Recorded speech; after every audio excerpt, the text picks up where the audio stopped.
जय माता दी। मेरे सभी प्यारे दोस्तों, मैं लक्ष्मी शर्मा बड़ों को चरण स्पर्श, छोटों को प्यार और बराबर वालों को दिल से नमस्कार करती हूँ।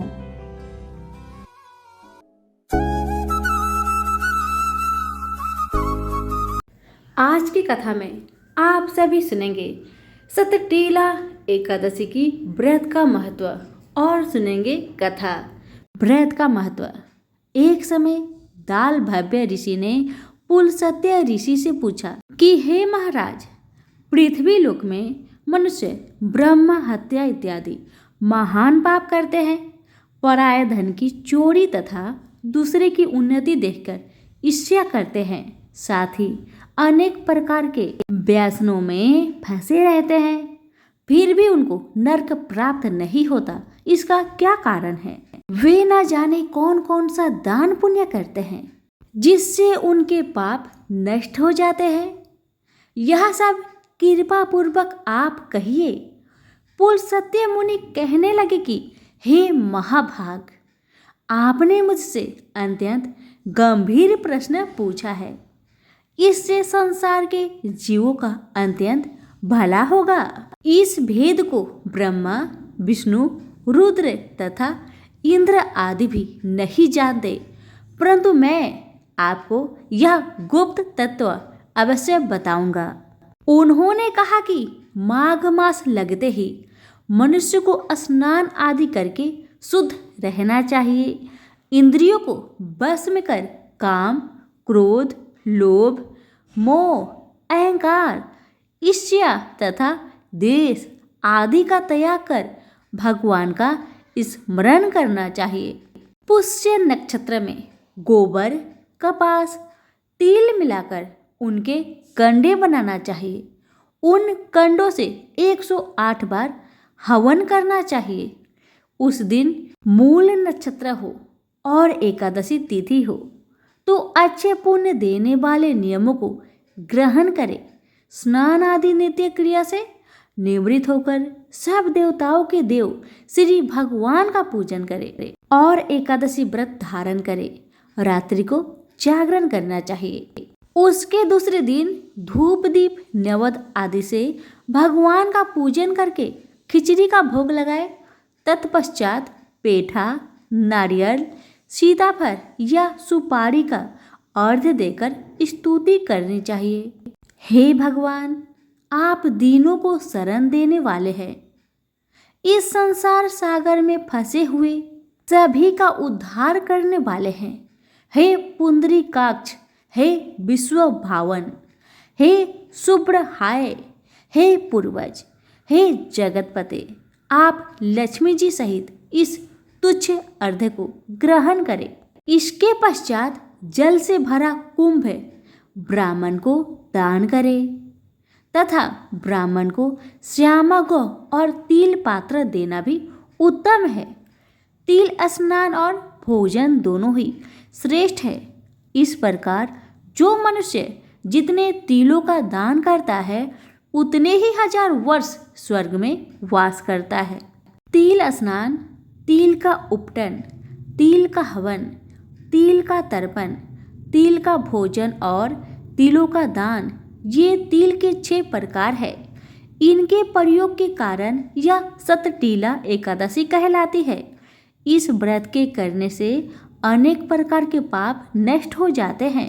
इतना कहकर पुलस्त्य ऋषि कहने लगे कि अब मैं तुमसे इस एकादशी की कथा कहता हूँ। एक समय नारद जी ने भगवान श्री विष्णु से यही प्रश्न किया था और भगवान ने जो सतटीला एकादशी का महात्म्य नारद जी से कहा सो मैं तुमसे कहता हूँ। भगवान ने नारद जी से कहा कि हे नारद, मैं तुमसे सत्य घटना कहता हूँ, ध्यान पूर्वक सुनो। प्राचीन काल में मृत्यु लोक में एक ब्राह्मणी रहा करती थी। वह सदैव व्रत किया करती थी। एक समय वह 1 मास तक व्रत करती रही। इससे उसका शरीर अत्यंत दुर्बल हो गया। यद्यपि वह अत्यंत बुद्धिमान थी, तथापि उसने कभी देवताओं या ब्राह्मणों के निमित्त अन्न या धन का दान नहीं किया था। इससे मैंने सोचा कि ब्राह्मणी ने व्रत आदि से अपना शरीर शुद्ध कर लिया है, अब इसे विष्णु लोक तो मिल ही जाएगा, परंतु इसने कभी अन्न का दान नहीं किया, इससे इसकी तृप्ति होना कठिन है। भगवान ने आगे कहा, ऐसा सोचकर मैं भिखारी के भेष में मृत्यु लोक में उस ब्राह्मणी के पास गया और उससे भिक्षा मांगी। मुझे देखकर ब्राह्मणी ने बोली, महाराज, यहाँ आप किस लिए आए हैं? मैंने कहा, मुझे भिक्षा चाहिए। इस पर उस ब्राह्मणी ने मुझे एक मिट्टी का टोला मेरे भिक्षा पात्र में डाल दिया। मैं उसे ही लेकर स्वर्ग लौट आया। कुछ समय बाद ब्राह्मणी भी शरीर त्याग कर स्वर्ग में आ गई। उस ब्राह्मणी को मिट्टी का दान करने से स्वर्ग में सुंदर महल मिला, परंतु उसने अपने घर को अन्य आदि सब सामग्रियों से शून्य पाया। यह देखकर ब्राह्मणी बहुत घबराई और दौड़कर मेरे पास आई और कहने लगी कि भगवान, मैंने तो अनेक व्रत आदि किया है, आपका पूजा की, परंतु फिर भी मेरा घर अन्य आदि सब वस्तुओं से शून्य है। इसका क्या कारण है? कृपा करके मुझे बताए। ब्राह्मण की बातें सुन इस पर मैंने कहा, पहले तुम अपने घर जाओ, देव स्त्रियां आएगी तुम्हें देखने के लिए।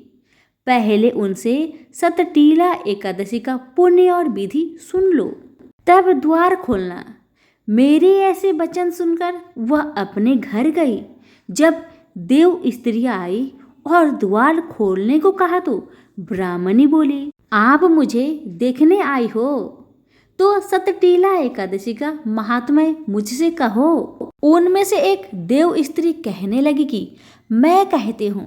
जब ब्राह्मणी ने सतटीला एकादशी का महात्म्य सुना तब द्वार खोल दिया। देवांगनाओं ने उसको देखा कि न तो वह गंधर्वी है और न असुरी है, वरन पहले जैसे मनुष्य है।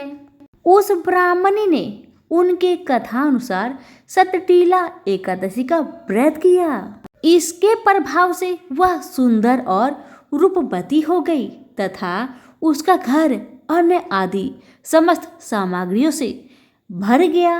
अतः मनुष्य को मूर्खता त्याग कर सतटीला एकादशी का व्रत और लोभ ना करके तेल आदि का दान करना चाहिए। इससे दुर्भाग्य, दरिद्रता तथा अनेक प्रकार के कष्ट दूर होकर मोक्ष की प्राप्ति होती है। सभी प्रेम से बोले विष्णु भगवान की जय हो।